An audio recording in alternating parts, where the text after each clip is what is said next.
그때는 대선의 기억이 명료하게 있는 건 아니고요. 그때 이제 저는 머릿속에 이제 정치 상황에 대한 명료하게 있는 거는 유신 때예요. 72년. 유신을 선포하고 그때 유신 선포를 보고 저희 아버지께서 개탄했던 말씀 이런 것들은 아주 명료하게 남는데 유신 전에 대선이 있었지 않습니까?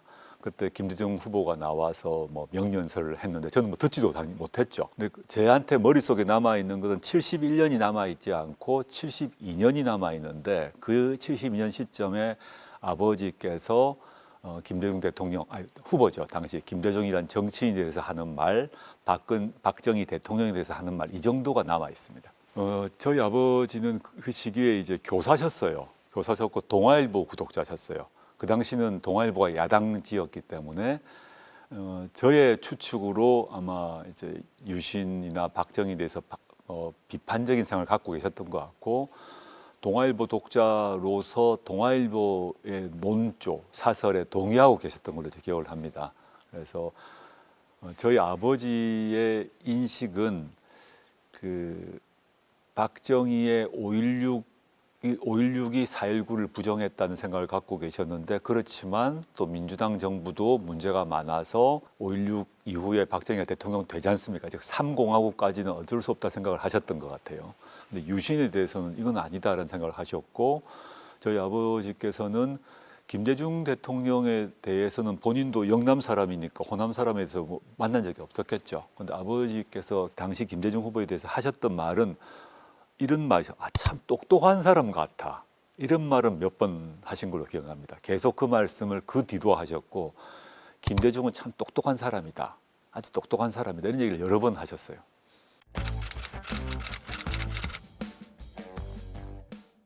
저는 이제 79년 부마 항쟁을 직접 눈으로 목격을 했습니다. 제가 수업 마치고 하교하는 그 동선에 부산시청, 부산의 시내라고 할 수 있는 광복동, 충무동 등이 있는데 장갑차가 들어오고 무장한 군인들이 들어온 걸 이제 봤죠. 놀랐죠, 사실은. 그걸 봤고 그 다음에 시위가 일어나는데 대학생 형들이 뛰어다니는데 그 색소를 넣은 물대포를 쏘았어요. 그래서 맞으면 붉은색 이렇게 묻는 겁니다. 푸른색. 대학생 형들이 이제 쫓아다니는 뒤에서 쏘니까 색깔이 있는 옷이면 나중에 잡아가는 거를 봤고 저희 사촌 형이 그 당시에 부산대를 다니고 있었는데 그 부산대 사촌 형이 그 얘기를 해주는 겁니다. 부산대에서 부마 항쟁이 시작됩니다. 그래서 어떻게 돼가지고 광복동, 충무동까지 진출했는데 이런 얘기를 막 해주는 거를 저는 이제 흥미진진하게 들었던 기억이 납니다. 근데 한편으로는 이제 무서웠죠. 왜냐하면 난생 처음 그 장갑차가 부산시청 앞에 진주를 하고 군인들이 무장하고 막 돌아다니니까 두려움이 컸죠.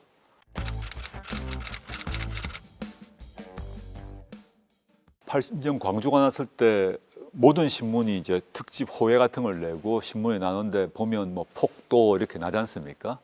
그래서 저도 신문은 계속 봤죠.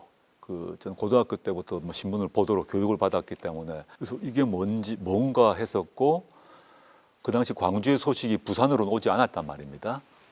그런데 저희 아버님께서 하셨던 말은 좀 이상한 것 같아라는 말씀하셨어요.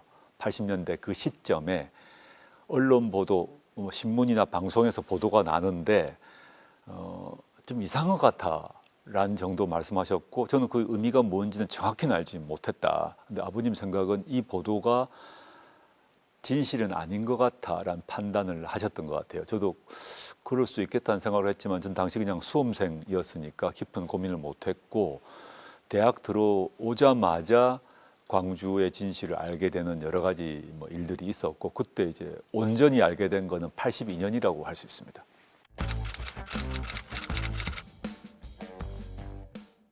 저는 스스로를 제가 이제 광주 세대라고 부르거든요. 과거에 뭐 386, 486, 586 이런 얘기를 많이 나이와 학번에 따라 부르던데 그건 저는 잘못했다고 보고 저희 세대는 광주 세대라고 봅니다. 저 역시 그렇다고 보고요. 광주의 충격이 저를 그 20대 청년 조국에게 가장 컸고 그게 지금까지도 이어진다고 봅니다. 제가 직접 당사자는 아니었습니다만은 국가기관이 직접 나서서 군대를 동원해서 국민들을 죽인 사건인 거죠. 그리고 그거를 82년 들어와서 사진을 다 보게 되고 영상을 보게 되었습니다. 물론 그 당시는 그게 몰래 봐야 되는 상황이었는데, 그리고 여러 가지 기록들 보게 되고 그러면서 그게 저한테 엄청난 충격이었어요. 뭐 지금은 다 많이 공개된 것입니다만 뭐 조그만 골방에서 돌려보았던 그런 당시 기록들, 사진을 포함해서 그게 저에게 큰 충격을 주었고, 제가 고등학교 때 생활기록부를 보게 되면 장래희망을 보면 판사라고 되어 있습니다. 그래서 아마 평온한 시대에 태어나서는 판사 됐을 가능성도 많을 것 같습니다. 근데 그때 그걸 보고 그 충격이 이제 국가폭력의 생생한 실상을 느끼게 된 거죠. 물론 부마항쟁을 통해서 일부는 느꼈지만, 그거는 부마항쟁 때는 물대포 쏘고 몽둥이로 때릴 정도면 이건 총으로 죽인 거 아닙니까? 또 대검으로 찌른 거 아닙니까? 국가폭력의 실상을 보고, 그리고 대학에 들어왔는데 대학교 안에서도 국가폭력이 자행되고 있었던 거죠. 사법경찰이 항상 있고, 무슨 집회만 하려고 그러면 당시에 백골단이라고 불리는 진압 경찰들이 와서 때리고, 이런 것들 직접 경험했고, 저도 뭐 이제 가방 뒤짐을 당하고, 이런 속에서 제가 이런 체제가 뭐지? 이런 체제에서 난 어떻게 살아야 되지? 이런 근본적 고민을 한 것 같습니다.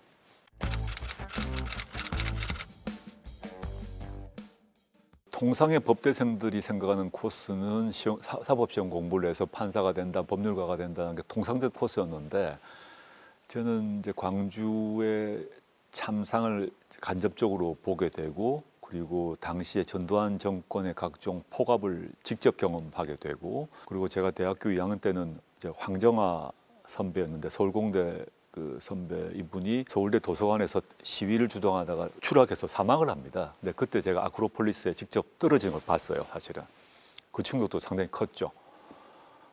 그리고 그때 막 경찰들이 뭐 그 항의 시위를 하는 게 또 진압당하는 이런 상황 속에서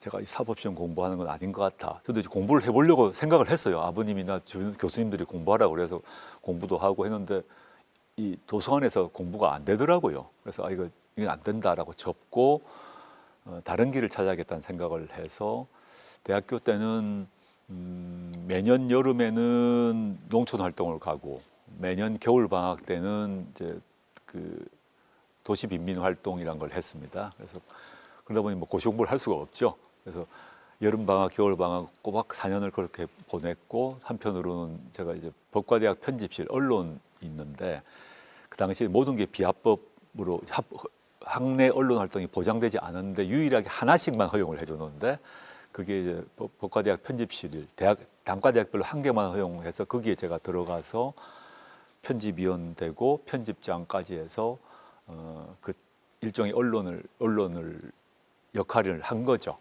그게 저 역할이다 생각을 했고, 이제 검열을 받았기 때문에 그 온전히 쓰진 못하지만 검열을 피해서 할 수 있는 얘기를 하고, 그런 활동에 주력을 했던 것 같습니다.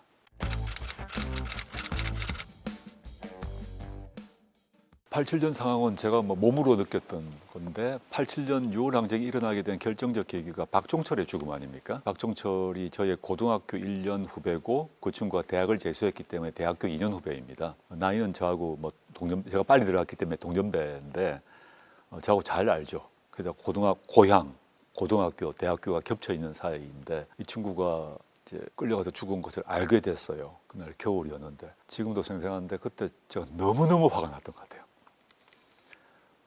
그래서 제가 막 제 스스로가 엄청나게 화가 나가지고, 제가 그 종철이가 죽었던 경찰이 죽였으니까 경찰청에 전화를 했어요. 그 사람이 아무 관계 없는 사람이겠죠. 근데 제가 막 욕을 퍼부었던 기억이 납니다. 그리고 이제 이한열도 죽고, 그리고 저는 대학원생이었는데 그때 이제 전국적으로 시위가 일어나지 않습니까? 그 시위, 제가 뭐 대학원생이었으니까 그 6월 항쟁의 지도부는 전혀 아니었지만 언제 어디서 모인다는 건 다 알고 있었기 때문에 그 꼬박 거리에서 보냈던 것 같습니다. 시청, 뭐 명동성당, 서울 시내 거리를 계속 도는 상황을 돌면서 그해 6월을 보냈습니다.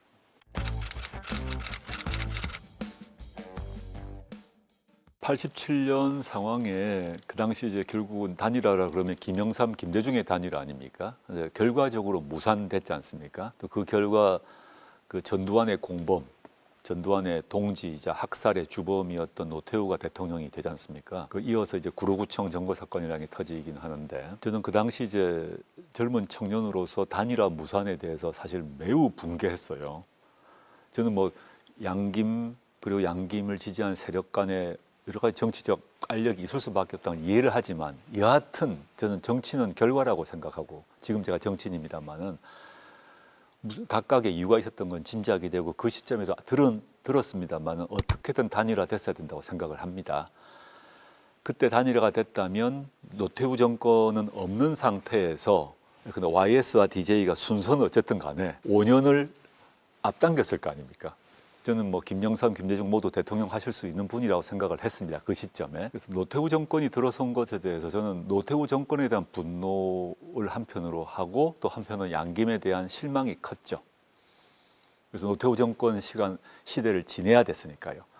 이제 대학원생으로서 단일화만 됐으면 노태우는 감옥 가고 YS 또는 DJ 중에 한 명이 대통령일 건데라는 생각을 노태우 정권 5년간 계속하게 됐던 거죠.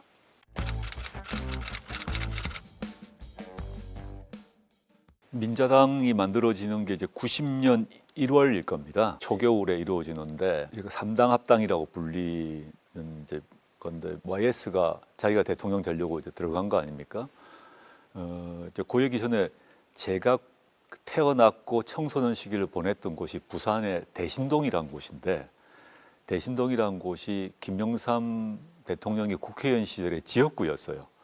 어린 시절부터 선거만 되면 벽에 김영삼 포스터를 보고 자랐어요. 그리고 저희 아버님이 아마 김영삼 지지자였게 분명합니다. 어린 시절과 청소년 시절에 김영삼 국회의원 포스터를 보고 자랐고 저희 아버님의 성향은 김영삼을 지지했던 것 같습니다. 왜냐하면 뭐 김대중 대통령 알지도 못했던 분이었을 거니까요.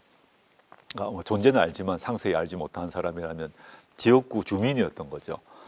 그 저도 이제 머리가 크면서 김대중, 그 김영삼 두 사람의 거인의 존재, 그 사람들이 반독재 투쟁을 했던 역할을 알고 있었고 김영삼 대통령에 대한 존경의 마음을 갖고 있었죠. 그런데 87년 단일화가 무산되는 것에 대한 실망에 이어서 3당 합당을 하는 순간 저는 너무 그 점이 화가 나더라고요. 이럴 수가 있느냐. 어떻게 이제 군사독재 정권과 손을 잡느냐라는 생각이 들었고 물론 그 뒤로 이제 김영삼은 3당 합당 이후에 여러 가지 성과를 냅니다. 그 뭐 금정실명제, 하나회 척결 같은 경우는 훌륭한 일을 했다고 생각합니다. 근데 3당 합당이란 선택은 저는 그거는 저로서는 참 받아들이기 힘든 그런 정치적 선택이었다고 생각합니다.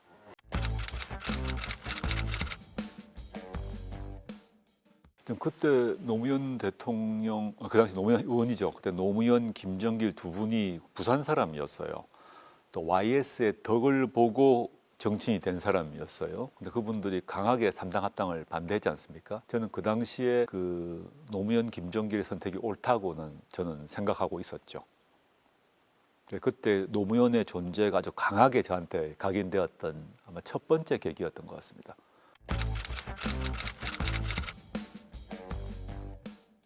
이게 산호맹 연루가 되었는데 뭐 제가 산호맹 그 자체는 아닙니다. 산호맹 연루 사건인데 산호맹은 그 시점엔 이미 해산되어 있었어요. 근데 이제 산호맹이 활동할 당시가 제가 대학원생 시절이었고 산호맹 총책이란 분이 백태웅 씨인데 저의 대학 1년 선배고 너무 잘 아는 사이죠. 제가 대원생이었고 백태웅 선배는 노동운동하고 노동운동에 이어서 산호맹을 만드는데 저는 그 과정을 다 알고 있었습니다. 그리고 저는 필요하다고 보았습니다. 그리고 그 같이 하자는 일들 같이 하기도 했고 도와주기도 했어요.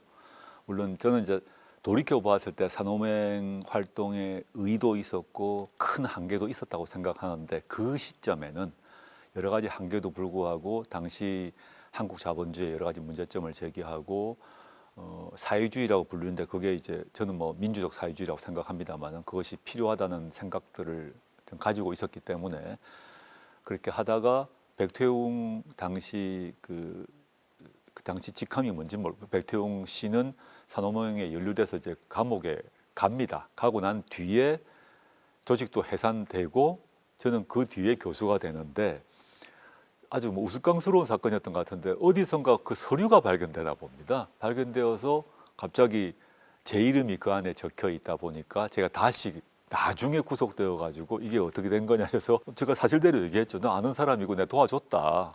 그러나 필요하다 생각한다 그랬더니 기소가 됐습니다. 그래서 뭐 집행유예로 나왔죠.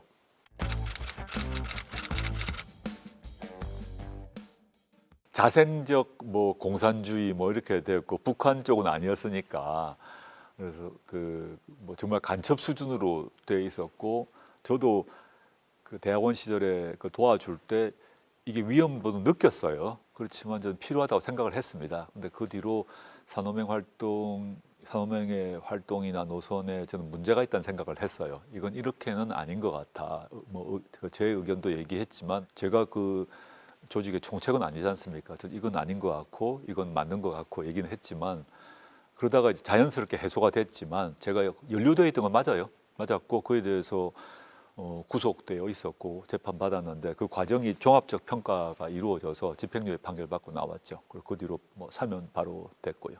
그러니까 저는 그 얘기하면 그렇게 얘기하는데 저는 당시 이제 그 산호명 관련 활동에 대해서 자랑스러워하지도 않고 부끄러워하지도 않습니다.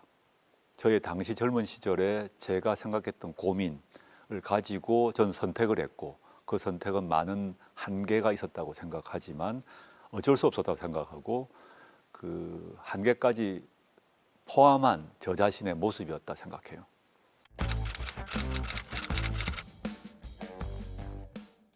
상당히 젊었을 때 아닙니까? 그래서 뭐 좀 표현이 좀 이상하게 들렸었는데 별로 그렇게 괴롭지는 않았습니다.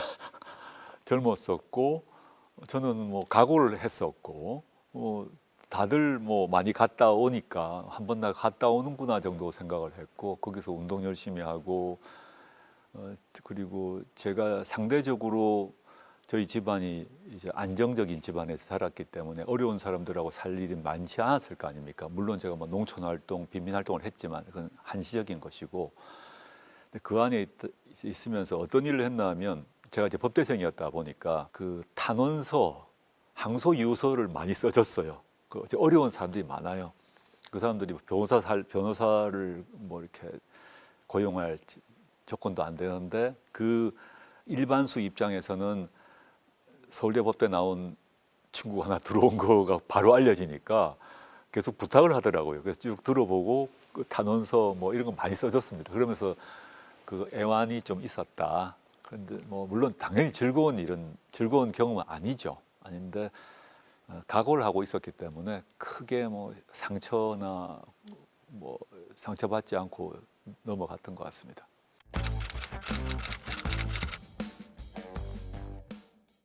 전 뭐 노태우 대통령에 대한 첫 번째 생각은 12.12와 5.17의 책임자죠. 그리고 광주 학살의 책임자이기도 하죠. 그 점은 도저히 저는 뭐 용납할 수 없는 사람이고요. 그리고 대통령이 되었는데 그 전두환의 동지로서 또 전두환 체제의 2인자로서 된 거 아닙니까? 그래서 저는 이제 그 존재의 정당성을 인정할 수가 없었다라는 점은 뭐 변함이 없고요. 근데 길게 보았을 때 노태우 체제 하에서 이루어졌던 북방 정책 문제는 좀 높이 평가합니다. 그 사람의 정치적 정당성 문제와 관계없이 어떤 나라 전체를 생각했을 때 러시아의 문제, 중국과의 문제를 뚫어내야 된다는 판단을 최종 책임자로서 한 거 아닙니까? 그것이 그 이후에 다른 정부가 러시아와 이제 그 중국 등 이제 당시 공산권과의 관계를 트는데 중요한 계기가 되었기 때문에 그 점에 있어서는 좀 높이 평가합니다.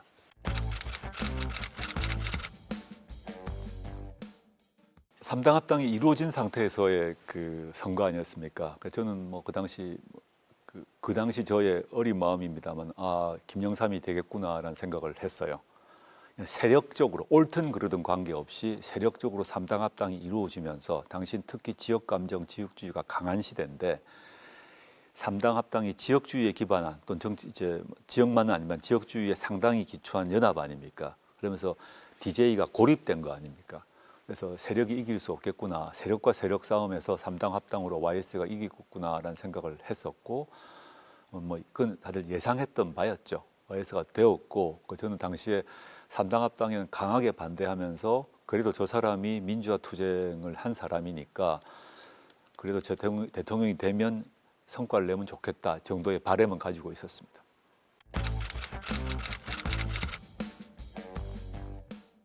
공이라고 하게 되면 뭐 독재 정권 시기에 유신이건 뭐 전두환 독재 체제든 간에 그분도 목숨 걸고 싸운 분 중에 하나거든요. 그 점에서 공이 일차적으로 있을 것이고 대통령이 되고 난 뒤는 뭐 딱 두 가지라고 생각합니다. 하나의 척결이죠.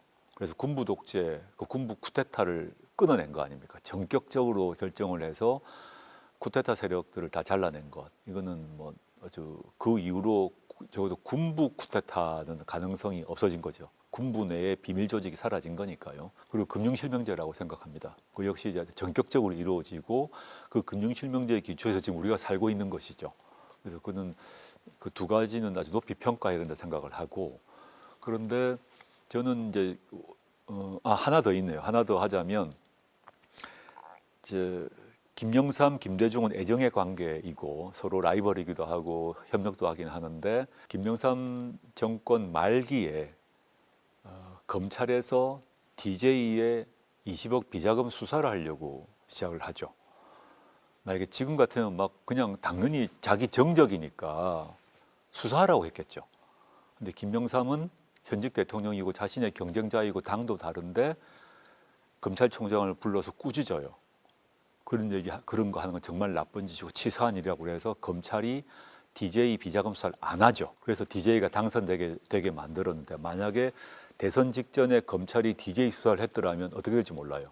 그래서 저는 그 점에 있어서 YS가 DJ에 대한 마지막 예의를 표했다고도 생각했어요. 그 점 총 한 세 가지 정도는 그 김영삼의 공이라고 생각하고 과라고 하면 좀 여러 가지가 있겠지만 하나는 김영삼 대통령 개인일지 또는 그 세력일지 모르겠으나 김대중 대통령과의 경쟁이 계속 시작되지 않습니까? 여당이고 야당이니까. 그러면서 김영삼 정부를 운영하고 유지하는 데 있어서 계속 지역 감정을 조장을 합니다. 유명한 그 초원 복국집 사건에서 나왔던 말, 김영삼의 말은 아니지만 우리가 남이가라는 것들을 김영삼 정부의 핵심들이 유포를 하죠. 지역 감정, 지역주의는 그 전에 끊어졌어야 됐고 YS와 DJ는 정치적 동지였잖아요. 반유신, 반독재의 동지였는데 이제 여야가 되면서 여가 된 김영삼이 DJ를 지역 감정, 지역 차별로, 지역주의로 몰아세우는 일이 벌어져서 이제 지역주의가 이렇게 사라지려고 하다가 다시 올라오는 계기를 만드는 점 저는 아주 잘못했다고 생각을 하고 또 다른 문제는 뭐 다 아는 IMF 위기를 초래한 것이죠. YS가 항상 말한 게 있지 않습니까? 자기는 체력이 좋다. 머리는 빌릴 수 있다. 자기는 머리가 없다는 얘기를 자백한 것인데 저는 대통령이 모든 문제의 전문가는 될 수가 없다고 봅니다. 그렇지만 그 모든 문제에 대해서 기본은 알아야 된다고 봅니다. 대통령이 경제학자는 아니지 않습니까? 그 기본의 원리 정도는 알아야 된다라고 생각을 하는데 YS는 경제 분야에는 잘 안 게 없었다라고 생각하고 그게 이제 경제 관료들이 IMF 관련해서 여러 가지 보고를 하지 않습니까? 그 보고를 점검했어야 되는데 그대로 가다가 그냥 나라가 그 경제적으로 절단이 난 거 아닙니까? 그 점은 YS의 책임인 거죠.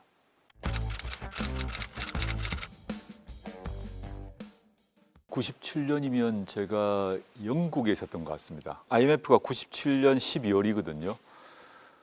12월 그 시점에는 영국에 있었습니다. 미국에서 학위를 마쳤고 논문을 제출해 놓고 포닥을 하느라고 영국으로 건너가 있었습니다. 그 딱 발생할 그 시점에는 바깥에서 보는 상황, IMF가 터진 것도 해외에서 경험을 했고 투표도 바깥에서 할 수가 없었으니까요. 저는 IMF 위기가 왔을 때 그 엄청난 충격이었죠. 뭐 이게 나라가 부도가 날 수도 있구나라는 걸 상상을 해본 적이 없는 거죠. 나라가 부도가 난다? 이게 뭐지? 그걸 아예 상상하고 산 적은 없는데 실제 난 거 아닙니까? 그것도 큰 공포감인 거죠. 그 다음에 대선을 치르게 됐는데 그 당시 인물 중에는 김대중 대통령밖에 없었죠, 사실은요. 근데 김대중 대통령의 독자적으로는 집권이 불가능한 구조였으니까 JP의 손을 잡은 것이고, 저는 그 김대중 대통령이 김영삼으로부터 이제 역설적으로 배웠다고 생각합니다. 과감하게 이제 연대를 할 수밖에 없구나. 자력으로 불가능하게 되면 JP와의 손을 잡을 수밖에 없고, 내각 인선권을 준 거 아닙니까? 당시에 JP에게 총리 주고 내각에 반을 주는 거 아닙니까? 그 선택을 하더라도 내가 대통령이 되어서 IMF 위기 극복하고 새로운 나라를 만들어 보겠다는 생각을 역으로 하셨던 것 같아요. 그 김영삼의 3당 합당을 보고 이제 뼈저리게 느끼신 거죠. 가장 좋은 모습은 87년에 YS와 DJ가 연합정권을 만들어야 됐죠. 두 사람이 연합정권, YS, DJ 연합정권이 만들어져야 되는데 쪼개지면서 YS는 3당 합당으로 연합정권을 만들고 DJ는 JP와 연합정권을 만드는 다른 방식의 연합정권이 만들어진 셈 아니겠습니까?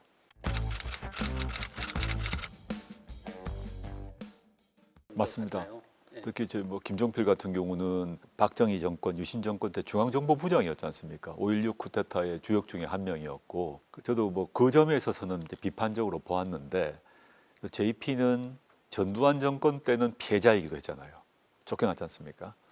저는 이제 그런 걸 떠나서 저는 이제 DJP의 선택, 정확히는 이제 김대중, 김종필 외에 박태준도 그 선택에 들어가죠. DJP-T라고 저는 보통 정확히 보려면 DJP가 아니라 DJP-T라고 생각하는데요. 김대중, 김종필, 박태준의 연합이라고 저는 봅니다. 그래서 이제 박태준으로 상징되는 세력이 들어가지 않습니까? 그것은 저는 이제 그 시점에도 그랬습니다만은, 그 시점에는 이게 저도 이제 도덕적으로는 또는 도덕적으로 윤리적으로는 김종필과의 연합이 거북했죠. 저도 비판적이었는데 97년 IMF라는 상황, 그리고 DJ를 포함한 민주화 운동의 세력의 당시 현실을 생각했을 때 이거는 불가피하다라는 생각을 했어요.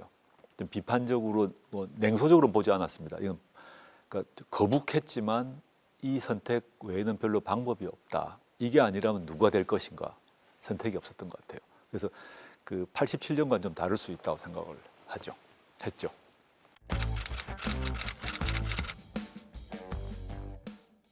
저는 안도의 한숨이었습니다. 수습이 되겠구나. 그러니까 김대중 대통령이 정치인으로만 알려져 있지만 실제 보면 본인이 이제 젊은 시절에 사업도 하셨고, 또 그리고 대중경제론 책도 쓰셨고, 물론 학자는 아니지만 경제, 경영 분야에 대해서 직접 간접 경험이 많은 분이고 실물 경제도 잘 아시는 분이시죠. 실제 뭐 신문사도 경영했고 해운에서도 경영했고 해서 경영의 경험이 있는 걸 전제로 정치를 하신 분이라서 YS하고는 다르다고 저는 생각을 해왔습니다. 그래서 그때도 그 당시에 어떤 후보보다 경제 위기 극복이 제일 먼저지 않습니까? 그 당시 후보보다 어느 사람보다 DJP 연합으로 되는 이 사람들이, 그러니까 박태준 씨는 당연히 알다시피 포철을 운영했던 사람이고, 뭐 김종필 씨야 충청도라는 지역적 표가 필요했기 때문에 했습니다만 저는 박태준을 더 중시 보았습니다. 그 시점에 DJ와 박태준의 결합은 나라의 경제 위기를 극복할 수 있는 사람들이다. 그 리더십을 만들 수 있다고 생각해서 저는 좀 잘 될 거라는 생각을 했죠. 희망도 함께.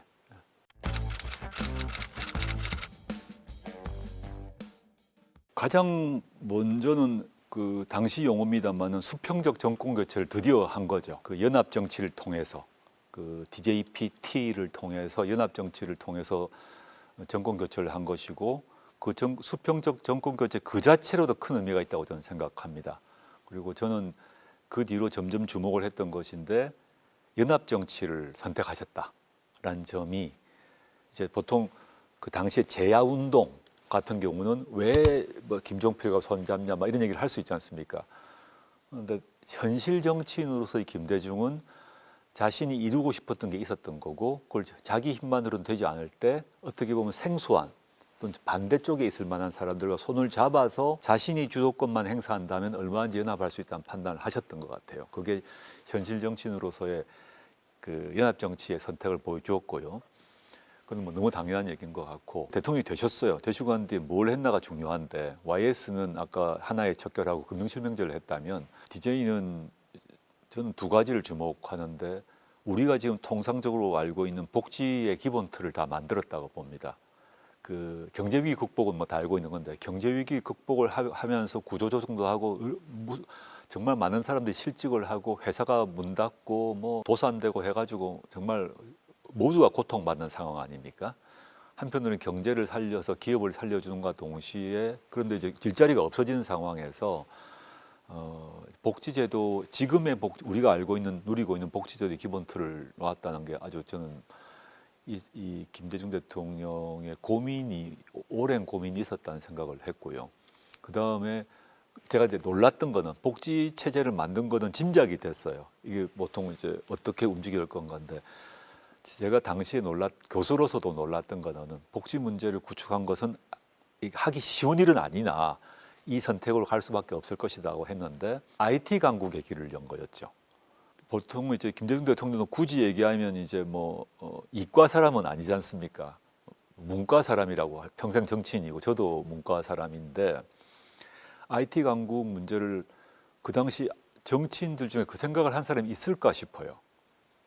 그냥 뭐 정치인들이 하는 얘기가 있다면 주로 이과가 아닌 우리나라 정치인들이 이과 영역이 아닌 문과 영역 관련해서 여러 가지 얘기를 하는 것을 또 잘하는 것으로 생각했는데 IT 강국의 길을 열고 그거의 기본 인프라를 다 만들지 않습니까? 제일 제가 놀랐던 건 오히려 그 점이었어요. 이분이 그 점에 대한 고민도 많았고 공부를 많이 하셨구나. 그래서 그 IT 강국의 길을 열면서 대한민국이 여기까지 오게 된 거 아니겠습니까? 그래서 각각의 대통령이 이제 큰 선택을 하게 되면 그 큰 선택으로 후세대가 득을 보는데 뭐 YS 같은 경우는 아까 금융실명제라는 선택을 통해서 우리가 그 후세대가 큰 득을 누리고 있는 것처럼 DJ는 복지와 IT를 선택함으로써 우리가 지금 공기처럼 느끼고 있는 걸 만들어 놓으셨죠. 저는 그게 아주 컸다고 봅니다. 뭐 남북 관계 문제는 뭐 더 이상 얘기할 필요가 없고요. 근데 우리 대한민국만 보게 되면 저는 그 두 가지가 아주 컸다 생각하고 있습니다.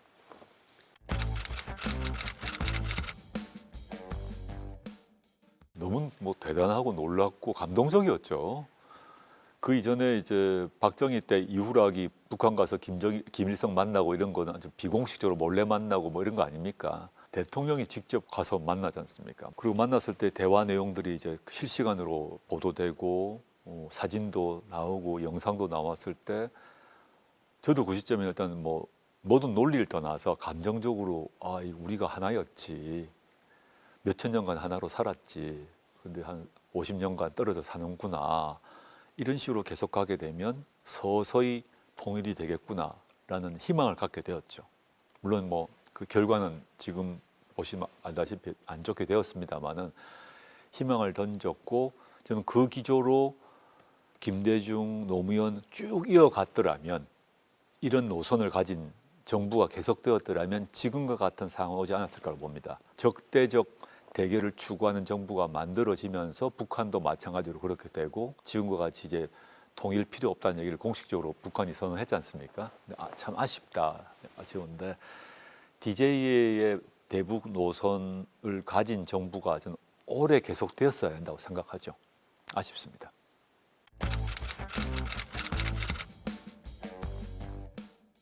너무너무 중요한 말이었고 제가 교수 시절에는 그 말의 의미를 그렇게 절절하게 느끼지 못했던 것 같아요. 뭐 그냥 원래 하는 얘기지 뭐 현실 정치와 그러니까 정치인과 지식인 또 현실 정치와 또는 이상 문제의 괴리는 항상 있는 것이다. 그리고 그걸 조화를 잘해야 된다. 이런 정도의 말로 이해를 하기 십상 아니겠습니까? 근데 제가 이제 정치를 하고 난 뒤에 이제 그 말의 의미, 그 말의 무게를 뭐 더 절절히 느끼는데 제가 감옥에 있을 때 이제 육성회고록 포함해서 여러 걸 읽었는데 그 말씀 여기 나오거든요. 여기 나오는데 DJ가 그 서생적 문제의식 상인적 현실 감각을 수도 없이 얘기해요. 뭐 자신의 책마다 얘기를 합니다. 그러면서 이제 여러 에피소드를 쓰세요. 말씀하시는데 자기 주변에 이제 서생적 문제의식을 갖고 있는 사람들의 조언, 또 이상주의자들의 얘기, 또 지식인들과 제야 인사들이 이런 얘기를 했는데 자기는 다른 선택을 할 수밖에 없었다. 왜 그랬냐를 자기 자서전, 또 육성회고록 등에서 쭉 설명을 많이 하는 에피소드가 있습니다. 저도 교수 시절에는 그런 비판적 또는 이제 뭐 이상주의적 얘기를 했던 사람 아니겠습니까? 근데 현실 정치로 들어와서는 아, 그게 다르다. 어떤 점이 한마디로 말씀드리자면 현실 정치인은 말을 하는 사람이지만 말을 해야 되죠. 근데 그 궁극에 있어서는 결과를 내는 사람인 것 같습니다. 당신이 이렇게 해야 돼, 저렇게 해야 돼, 또 평론하고 평가하고 훈수 두는 게 아니라 훈수 들고 평가하는 사람들은 언론과 지식인들과 시민사회가 해야 되죠. 근데 정치인은 그 얘기를 다 들으면서 자기가 할 수 있는 최대치의 노력을 다해서 성과를 내야 되고 결과를 내야 되는 거죠. 그 결과를 내지 못하면 의미가 없는 존재라고 생각이 들었어요. 제가 정치인으로 변신한 지 얼마 안 됐습니다만은 제가 항상 마음에 이제 새기고 있는 글이고요. 새기고 있는 말씀이다. DJ가 했던 그 말은 과거 우리 현실주의 정치학자의 대표적 현대 정치학의 대표가 마키아벨리인데 마키아벨리가 했던 군주론에 했던 말과 딱 그대로 맞는데 마키아벨리가 그렇게 얘기를 했는데 군주는 오히려 산 밑에 가서 봐야 되고 또 군주가 아닌 시민 밑에서 보는 사람들은 그러니까 이런 얘기였어요. 산 전체를 보려면 위에서 보는 작업과 아래에서 보는 그러니까 산 위에서 산 아래를 보는 시각과 산 아래에서 산 위를 보는 시각이 다 갖춰져야 군주가 제대로 통치를 할 수 있다 이런 말을 합니다. 그게 DJ도 분명히 읽었을 거라고 저는 생각을 해요. 그리고 그 말이 한국화된 것이 바로 이거다라고 생각하고 DJ는 그 서생적 문제의식과 상인적 현실 감각을 겸비하란 말과 동시에 또 이 말을 하셨어요. 국민보다 한 발도 아니고 반발만 앞서가라. 뒤쳐져서는 안 된다. 또 뒤쳐서도 안 되고 국민과 똑같이 가서도 안 된다. 그런데 한 발이 아니라 반발만 가라고 해요. 이게 쉽지 않거든요. 특히 식자층 같은 경우는 국민보다 여러 발 앞에 가려고 하죠. 그래서 한 발도 아니고 반보라고 말했던 부분에서 결과 책임, 결과를 낸다 이런 것에 대한 생각이 아주 강하셨구나. 자신이 대통령이 되셔서 어떤 소리를 듣더라도 나는 요만큼의 성과를 내기 위해서 혼신의 힘을 다하겠다 이런 마음이셨던 것 같습니다.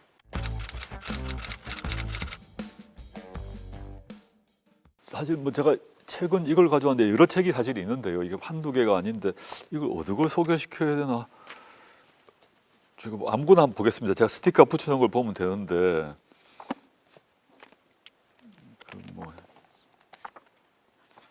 여기도 지금 보면 서생적 문제의식에 줄 꺼져 있지 않습니까? 여기 보면 정치인은 국민의 반보 앞서서 국민이 나가야 한다. 요 말을 제가 이게 두 개가 가장 컸던 것 같고요.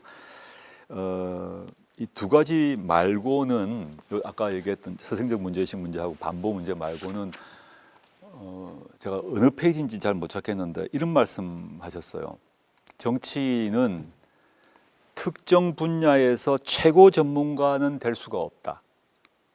아까 김영삼 얘기하고 같은 맥락입니다. 정치인은 특정 분야의 최고 전문가가 될 수 없지만 그 최고 전문가와 소통할 수 있는 수준의 지식과 교養은 가져야 된다. 이런 말이 있습니다. 이 책인지 다른 회고록인 자서전인지 잘 모르겠습니다. 그게 좀 매우 중요하다고 생각을 해요. 저는 특정 분야의 전문가였거든요. 서울대 교수라는 그 분야 전문가였는데 지금은 저는 그런 위치가 아니고 경제도 알아야 되고 문화도 알아야 되는데 공부를 해야 되는 거죠. 이 DJ의 그 말씀은 그래서 저는 법 분야는 제가 좀 안다고 하지만 나머지 분야는 잘 모르는 거 아닙니까? 근데 몰라서 당신들이 알아서 해. 이건 큰일 날 일이다. 그 분야의 전문가와 소통할 수 있는 정도의 수준을 가지려면 그 분야에 대한 공부를 해야 되더라고요. 그래서 제가 정치인 되고 제가 제 전공이 아닌 분야를 공부하려고 노력을 하고 있고 그래야 국정 전체에 대한 파악을 할 수 있다는 점에서 저는 아까 얘기했던 두 가지 말고 세 번째로 저에게 큰 교훈을 준 말씀은 그 지금 말했던 그 부분입니다.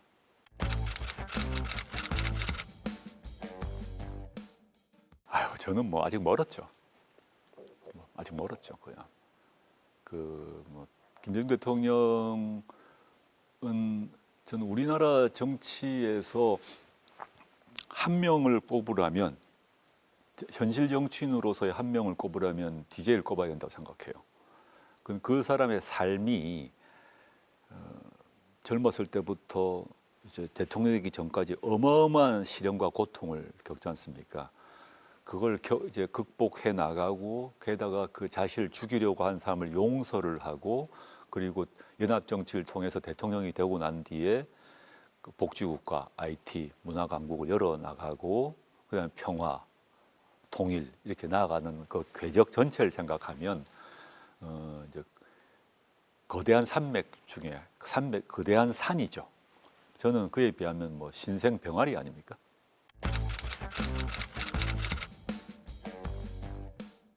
고난의 서사란 점에서는 제가 뭐 있는 거죠. 윤석열 검찰 정권에 의해서 저 개인이든 저 가족이 어려움을 겪었던 건 사실이고 그런 통상 말하는 이제 그 집안 전체가 도륙이 나는 상황에서 제가 정치를 결심하게 되었고 단순히 뭐 집안 이제 뭐 개인의 복수가 아니라 이 원인이 뭘까? 검찰 독재 정권이 문제다라고 해서 제가 검찰 독재 정권 조기 종식, 검찰 해체를 가장 강하게 주장했지 않습니까? 결국 이루어졌죠. 저나 제 가족이 윤석열 정권에 의해서 당했던 시련은 김대중 대통령이 당했던 거하고 비교가 할 수가 없죠. DJ 같은 경우는 DJ 본인이 당했던 뭐 사형 선고부터 외에도 아드님들이 다 당했어요. 당하는 게 단순히 뭐 학위를 뺏겼다가 아니라 최근에 또 한 번 돌아가셨습니다만은 아드님도 끌려가지고 고문당하고 막 혹독한 시련을 당했지 않습니까? 그것은 이제 김대중 대통령이 정치를 하실 때부터 돌아가실 때까지 과정 전체를 보면 김대중 대통령 본인과 가족 전체를 갈아 넣은 거예요. 자신도 물론 갈아 넣었지만 자신의 아들들, 세 아들이 있는데 두 아들이 크게 몸이 안 좋아지시죠. 사모님 영부인이셨던 이효희 선생 같은 경우는 물론 영어 생활을 하지 않았지만 얼마나 힘드셨겠습니까? 그래서 그 시련의 강도, 시련의 그 범위나 강도는 비교할 수는 없다고 생각합니다.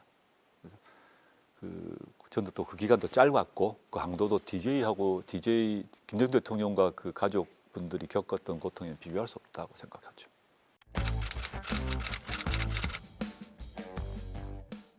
노무현 대통령은 애초에 후보로서 등용 안 되는 사람으로 인식되어 있었어요. 그 당시 이인재 대세론이라고 돼 있었고 노무현 대통령은 뭐 애초에 저 밑에 있는 후보 정도였는데 광주 경선에서 급변화가 일어나면서 바람이 그냥 확 불어서 노무현 대통령이 되지 않습니까? 당시 민주당의 의원 또는 민주당의 공조직 내에서는 노무현 후보가 전혀 우세는 아니었던 것 같습니다. 근데 사람들이 노무현에 왜 열광하게 되었던가? 조직적 열세도 불구하고 후보가 되시지 않습니까? 그 노무현 대통령을 왜 그렇게 사람들이 지금도 좋아하고 했을까 보면 기성 정치인이 갖고 있는 모습이 아니었던 것 전혀 아니었던 거죠. 그건 뭐 DJ YS까지 포함한 기성 정치인과 다른 발언, 다른 행동을 하셨고 그게 모든 사람들에게 이제 통쾌함을 줬죠. 속이 시원한 거죠. 그리고 그 끊임없이 도전하는 정신이 있어서 바보 노무현이라고 했던 이유가 뭘까? 다 안 될 거라고 생각하는데 끝까지 도전하는 그 모습을 보고 사람들이 계속 마음에 빚이 생겼거든요. 저 사람 참 맨 처음엔 저 사람 왜 저러나 그러다가 계속 도전을 하니까 저부터도 전 노무현 대통령을 알긴 알았지만 저 사람이 노무현 변호사로부터 알았고 이분이 대통령으로 민주당 안에서 될까 의문을 가졌는데 끊임없이 부산시장 도전하고 또 떨어지고 지역주의 타파로 싸우고 할 때 점점 눈길이 가더라고요. 주목을 하게 될 수밖에 없었고 기성의 정치의 문법이 아닌데 기성 정치의 문법이 아닌 다른 문법을 통해서 큰 정치인이 되신 거 아닙니까? 그래서 그리고 또 광주로부터 변화가 일어나서 대통령이 되셨고 그 뒤에도 끊임없이 이제 기득권 정치, 권위주의 정치와 반대해서 싸우셨죠. 그게 많은 국민들에게 그 정서적 카타르시스를 주신 것 같아요. 저도 그렇게 느꼈고 대통령 되셨을 때 저는 아주 통쾌했어요. 아주 통쾌했어요. 당시에 또 후보 교체가 될 뻔도 했지 않습니까? 그런 과정을 뚫고 과감하게 노무현 후보가 정봉준 후보 한 대로 하자 해가지고 됐는데 그 하루 전날인가 조선일보에서 뭐 사설 나오고 막 했는데도 노통이 이기지 않습니까? 그런 과정 전체가 아주 역동적이었고 그 속에서 카타르시스를 느꼈다. 저도 마찬가지였어요.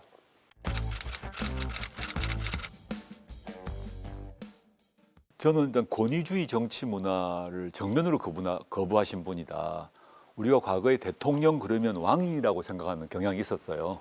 그러니까 뭐 제왕적 대통령이라고 하고 또 뭐 제왕적 당 총재 이런 말 하듯이 YS든 DJ건 JP건 그 시대의 정치인들의 모습은 약간 왕 같은 총재 이런 모습이었다면 그런 걸 다 깨신 거죠. 아주 평범한 사람, 서민적 그 풍모와 정서를 가진 사람이 되신 거죠. 왕이 아니라 평민이 왕이 된 것 같은 느낌을 확 주었다. 그게 하나 있고, 그래서 정치 문화를 수직적 문화에서 수평적 문화로 바꾸는 데 기여를 하신 것 같고, 두 가지 정도를 저는 이제 노무현 대통령 성과로 보는데, 하나는 지역주의 타파, 지역균형 발전, 지방 분권입니다. 그 이전에 어떤 대통령도 이 얘기를 하지 않았습니다. 노무현 대통령이야말로 자신이 지역민이다라는 생각들이 강했기 때문에 최초로 지역균형 발전, 지방 분권을 시도했던 사람이죠. 물론 완성되지는 않았지만 그게 노무현이 그 후세대에게 깔아준 또 하나의 큰 아젠다인 겁니다. 지금 우리 모두 지역균형 발전을 얘기하지 않습니까? 지금 수도권 중심, 서울 중심으로 가고 있고 지역은 다 죽고 있는데 이때마다 우리가 거론하고 의지해야 될 주장과 논거는 노무현의 발언에 있습니다. 그게 하나 아주 큰 거고 앞으로 우리가 해야 될 과제죠. 그래서 수도 이전도 하려고 했지 않습니까? 물론 뭐 관수범법이란 희한한 논리로 무산되었습니다만은 노무현의 그 지역 균형 발전과 지방 분권의 정신은 앞으로 우리가 계승해야 될 정신인 거고, 두 번째는 노무현 대통령이 했던 성과는 또 이전 정부 민주정부를 포함해서 못했던 것을 하시려고 했던 건데, 그 상속 증여세, 법률적 얘기인데 상속 증여세에서 그 이제 포괄주의라는 걸 채택을 합니다. 채택을 해서 그렇게 하게 되면 총수의 탈세를 못하게 막게 돼요. 그 이전에 많은 정치인들은 이제 재벌들로부터 정치형을 받는 게 당연한 그런 관행이었던 겁니다. 그러니까 재벌과 잘 지내려고 하는 이런 거였다면 노통은 그런 게 없었던 거죠. 그래서 그 증여세 포괄주의 선택을 해서 재벌들을 통제 규제하려고 했던 것이죠. 물론 우리나라에서 재벌의 역할이 상당히 크다는 걸 알고 있지만 재벌의 폐해도 우리는 알고 있지 않습니까? 근데 그거를 시도하려고 했던 사람이다. 그리고 앞으로 우리나라 경제 구조와 관련해서 우리가 새겨야 될 과제를 던져주었다. 그 뒤로 재벌 경제의 공과 과가 있지 않습니까? 그럼 그 과를 어떻게 없앨 건가에 있어서는 노무현의 그 생각들을 다시 봐야 된다고 생각하고 있습니다. 그 두 가지가 저는 가장 컸다 생각해요.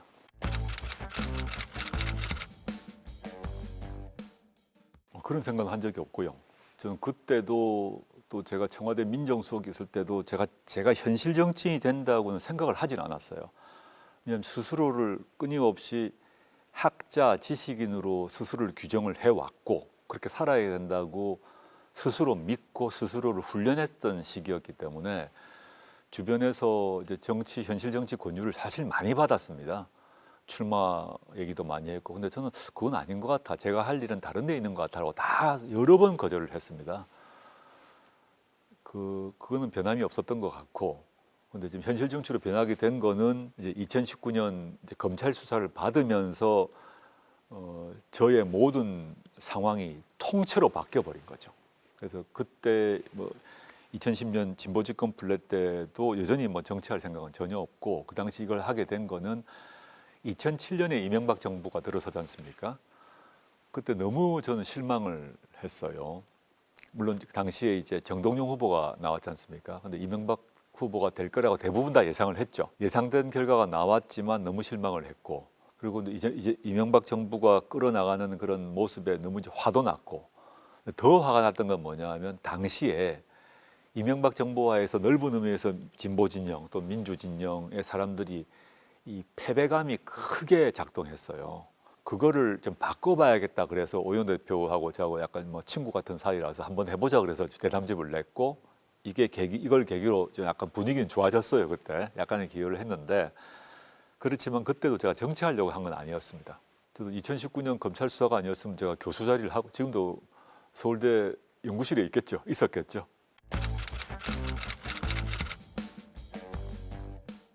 문재인 대통령은 저 대통령 문재인이 아니라 변호사 문재인으로 먼저 알고 있었죠. 법무법인 부산 소속이었고 부산, 울산, 경남 지역의 중요한 노동 사건, 인권 사건은 노무현 변호사와 문재인 변호사가 다 한다는 거는 다 그냥 그 지역은 다 알고 있는 이런 상황이었고 그 당시 이제 법조계 얘기인데 노무현 대통령은 아주 격한 사람이라면 문재인 대통령은 차분하게 같은 법무법인에 있음에도 불구하고 변론을 할 때건 사건 처리를 할 때든 간에 정반대의 사람이란 말입니다.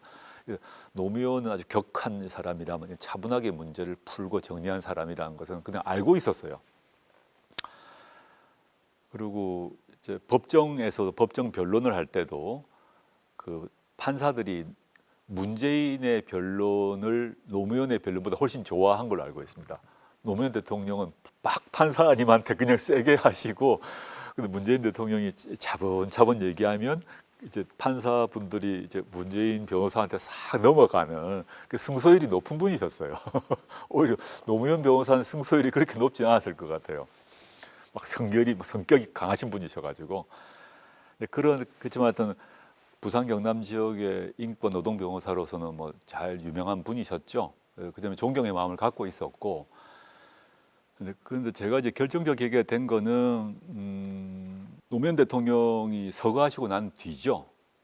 그거 뒤에 모든 사람들이 이제 충격받고 저도 충격을 받았고 그런 과정에서 그럼 어떻게 정권을 이제 가져와야 되는 거 아닙니까? 어떻게 해야 될 것인가 생각을 저도 했고 그때 노무현의 유산 유지란 것이 이제 중요한 게 됐지 않습니까? 많은 사람들이 노무현 대통령이 현직에 있었을 때 많은 사람이 비판도 하고 조롱도 했지만 그런 비극적 결과를 보고 모두가 마음의 빚이 생겼지 않습니까? 그래서 노무현이 실제 어떤 사람이었고 노무현의 정신이 무엇이었고를 되돌아보는 현상이 벌어집니다. 집단적으로.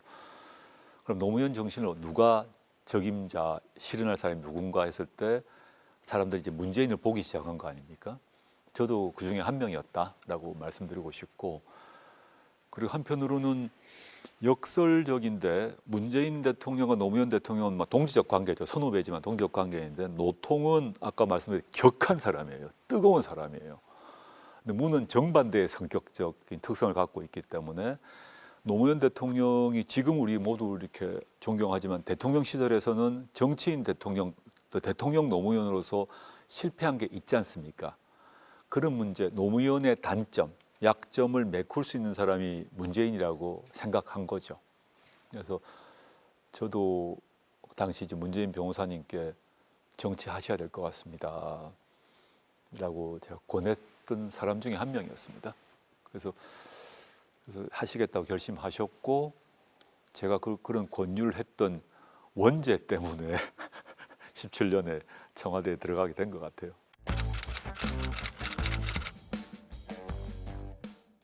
제가 이제 계속 그 변호사님 하셔야 됩니다. 이게 결과는 어떨지 모르겠습니다만은 사람들의 마음이 이렇게 모이고 있는데 책임을 지셔야 될 것 같다는 얘기를 했고 그런 과정에서 여러 얘기를 나눴죠. 근데 그분이 뭐 저한테 이거 이렇게 당신 이거 하라 이런 얘기 한 적은 없고 물론 공개 토론회 무슨 자리에서 뭐 조국 법무부 장관 시키면 어떨까 이런 말 하신 적은 있으세요. 근데 그건 이제 사람들 앞에서 툭 한마디 던진 건데 근데 제가 이제 검찰 개혁에 대해서 어떤 생각을 갖고 있는 건 너무 잘 아셨죠. 알고 계셨고 그래서 청와대 당선 되시기 전이죠. 전에 뭐 당선될 거라고 대부분 예상을 했으니까요. 저보고 같이 들어가자 하시더라고요. 그래서 뭐 제가 그럼 그 문제는 국가 권력 개혁은 제가 하겠습니다 하고 들어간 거죠. 문재인 대통령은 퇴임하실 때 지지율이 한 40몇 %였기 때문에 역대 퇴임 대통령 중에 아마 가장 높았을 겁니다. 그럼에도 불구하고 그런 수치로 문제가 아니라 저는 이런 생각을 하는데 이제 민주진보 정부의 대통령의 공과 과중에서 가장 큰 공은 정권 재창출이라고 생각합니다. 그게 이루어지지 않으면 어떤 성과가 있어도 그 성과가 무너진다고 생각하기 때문에 문재인 대통령께서 재임 기간 동안에 이루어진 게 많습니다. 우리가 물론 부동산 문제라거나 등등에 대해서 많이 비판적으로 보지만 실제 그 기간 동안에 이루어진 게 많고 뭐 코로나 위기 극복 말고도요 여러 가지가 있는데 지금 많이 잊혀져 있지 않습니까? 왜냐하면 정권을 놓쳤기 때문에 윤석열 정부가 들어오자마자 그 모든 걸 없애버렸거든요. 그러니까 문재인 정부가 이룬 것이 없는 것이 돼버리는 셈이죠. 그 정권 재창출을 하지 못했다는 것이 저는 문재인 정부의 최고의 과다라고 생각하고 전 이 점은 현재 이재명 정부도 명심해야 된다고 봅니다. 이재명 정부가 지금 아주 잘하고 계셔요. 대통령도 열심히 하고 계시고 성과도 높고 지지율 높지 않습니까? 근데 다음 대선은 5년 뒤거든요. 근데 5년 뒤에 만약에 장동혁이 대통령이 된다고 한번 생각을 해보시면 어떤 일이 벌어질까 생각해 보시면 되죠. 이재명 정부의 모든 성과가 없어질 것이다. 저는 그걸 제일 절절하게 느꼈어요. 지지율이 가장 높은 대통령으로 퇴임을 했는데 윤석열이 대통령이 되자마자 그 5년에 정말 피땀 흘려 만들었던 이게 모두 없어지는 상황. 그러니까 사람들이 화가 나니까 문재인을 공격하고 아군도 공격하죠. 저는 세밀한 정책 이런 얘기하기보다는 정치인으로서 그걸 제일 주목하고 물론 이제 문재인 정부가 이루었던 성과들은 시간이 좀 흐르면 이런 걸 하셨구나가 살아날 겁니다. 노무현 대통령 돌아가시고 난 뒤에 노무현이 이런 걸 했었지가 기억나는 것처럼. 근데 지금은 윤석열 정권의 그 폐악 때문에 많은 분들이 윤석열이 대통령 되게 만든 게 뭐야 이거 화가 나시기 때문에 문재인 정부에 대한 그 분노가 이어지고 실망이 강하지 않습니까? 좀 차분하게 이제 좀 접근했으면 좋겠는데 지금 시점은 제가 그 정도 말씀드릴 수 있을 것 같아요.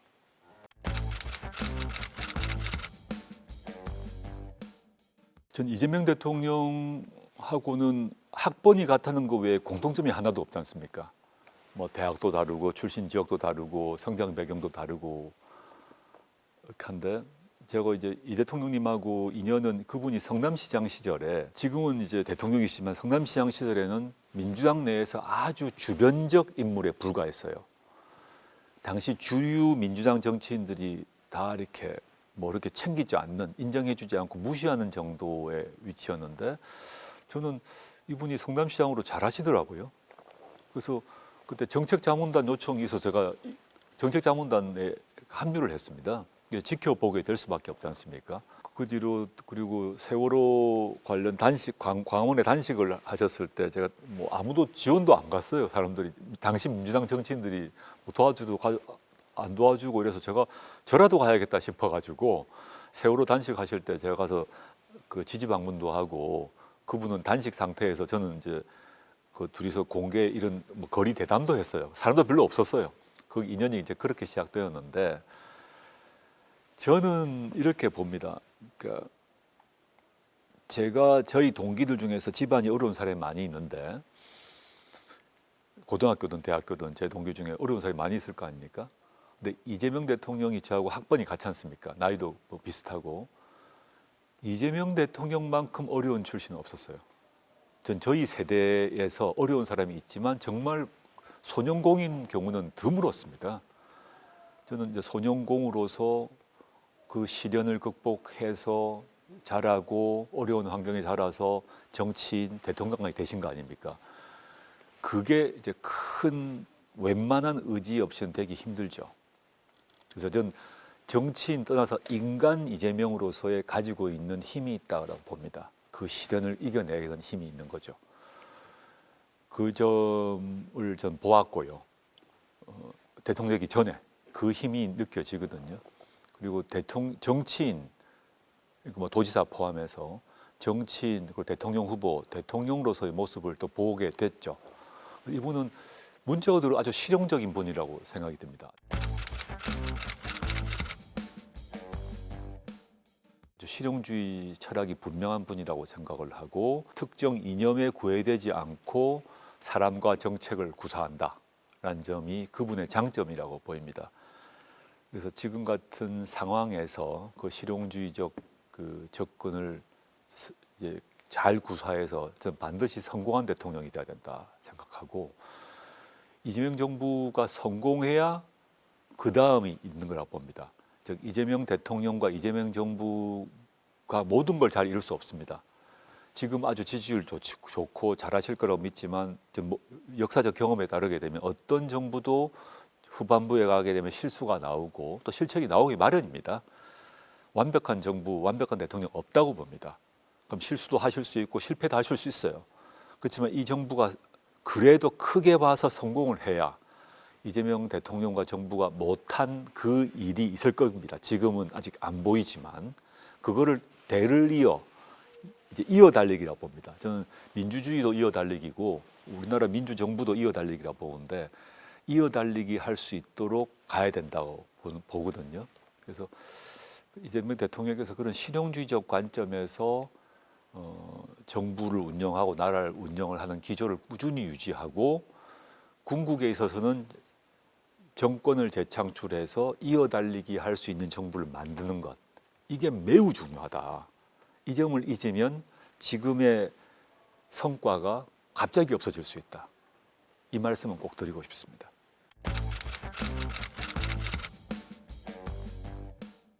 전 최악의 대통령 1위는 당연히 전두환이죠. 전두환은 이제 불법적인 군사 쿠데타를 했을 뿐만 아니라 국민을 죽였지 않습니까? 뭐 이론의 여지가 없다고 생각합니다. 최악의 대통령이라고 생각을 하고요. 두 번째 최악은 윤석열이라고 생각합니다. 왜냐? 또 친위 쿠데타를 일으켰고 내란을 일으킨 대통령이죠. 저는 내란을 일으켰다, 쿠데타를 일으킨 것은 민주헌정을 부정한 사람들이기 때문에 두 사람은 반드시 1위인데, 한 사람은 실제 죽였고 죽이려고 했으나 죽이지 못했기 때문에 2위죠.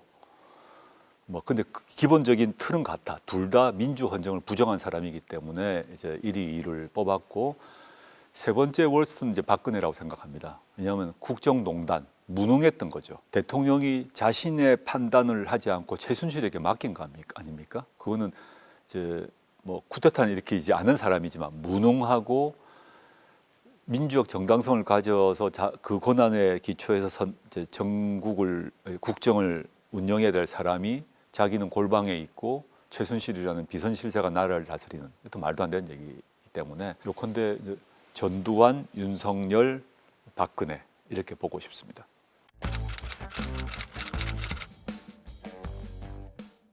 현 대통령을 빼야 되겠죠. 왜냐하면 현 대통령은 나중에 역사의 평가로 가야 되기 때문에요.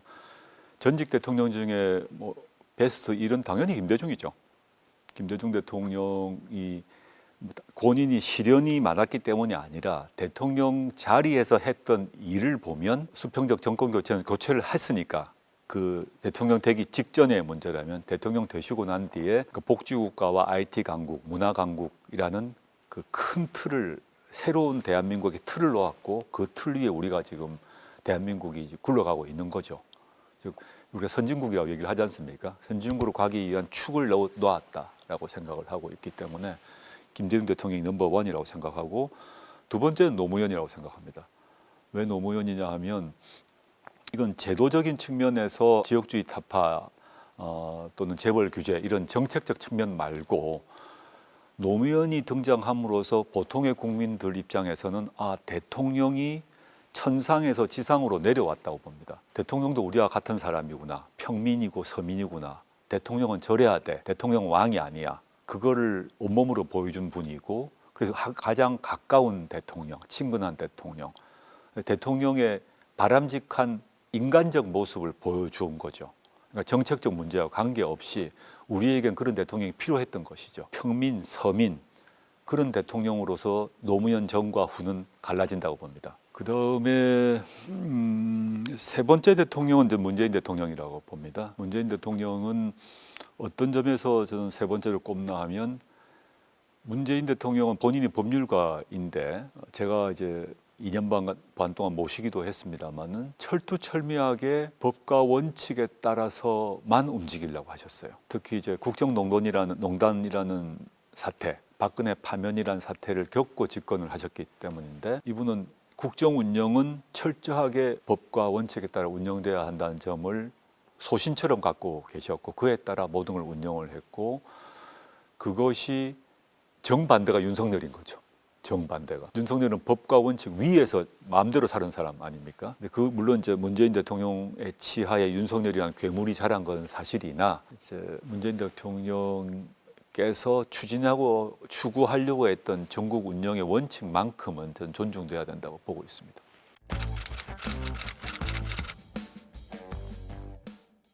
저는 조국혁신당을 만들면서 검찰 독재 정권 조기종식 3년 너무 길다. 윤석열 탄핵을 가장 먼저 주장했고 실현되지 않습니까? 그 점에서 국민들께서 그 역할을 인정해 주셨던 거죠. 그래서 저에게도 역할을 주셨던 거죠.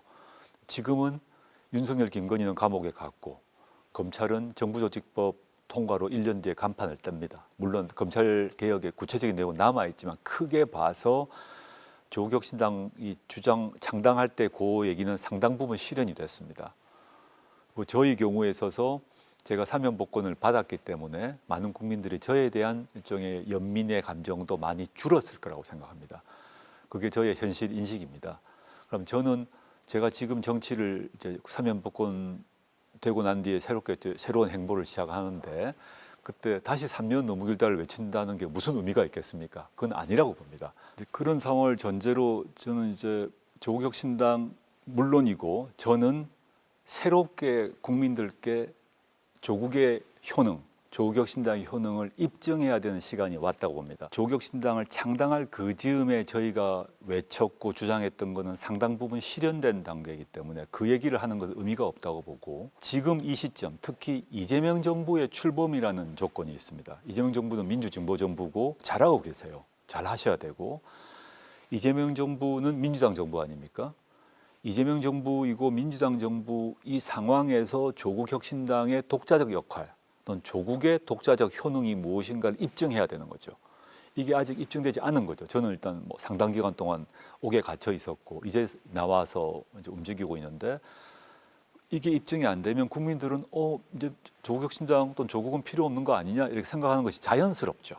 근데 저는 지금부터 새롭게 시작할 생각입니다. 저는 이런 표현을 썼는데요. 이재명 대통령께서 후보 시절에 그리고 민주당도 공식적으로 민주당은 또 이재명 정부는 중도 보수 정부다라고 말씀하셨어요.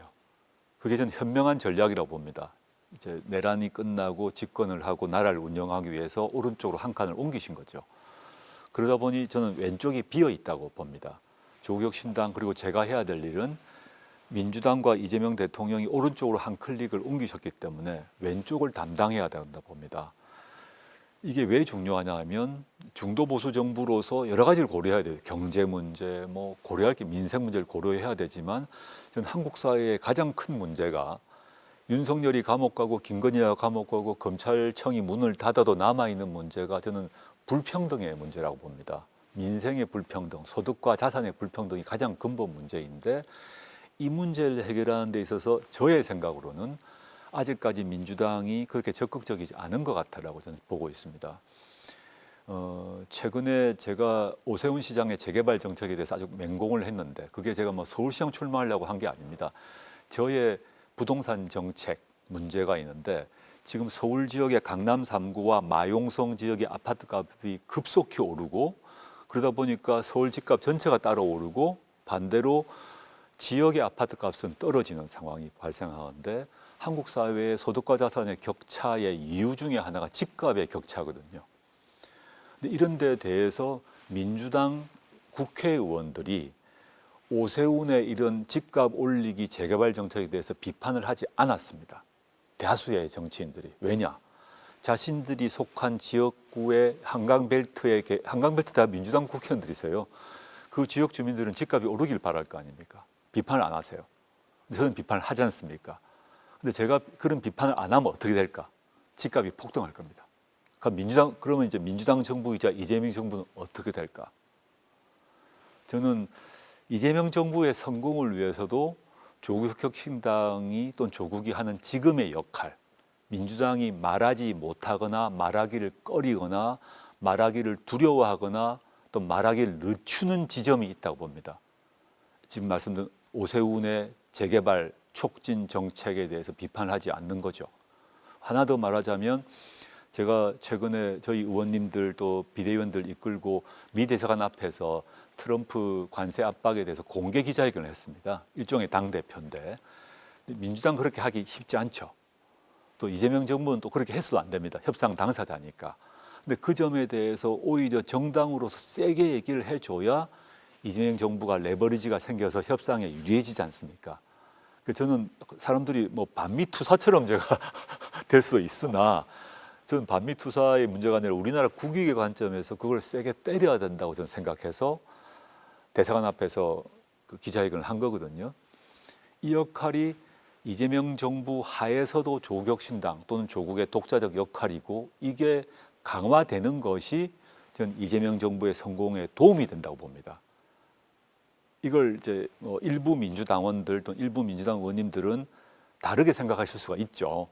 근데 저는 저의 판단으로는 이재명 정부의 성공을 위해서도 조국혁신당이 지금 하고 있는 여러 가지 행동, 발언이 오히려 필요하고 크게 보면 그게 이재명 정부의 성공을 돕고 정권 재창출을 돕는 길이라고 저는 확신하고 있어요. 그래서 그런 길에 나설 것이고 그런 속에서 국민들께서 저와 조국혁신당의 효능을 인정하시게 될 것이다. 또 그렇게 하도록 제가 노력을 해야죠.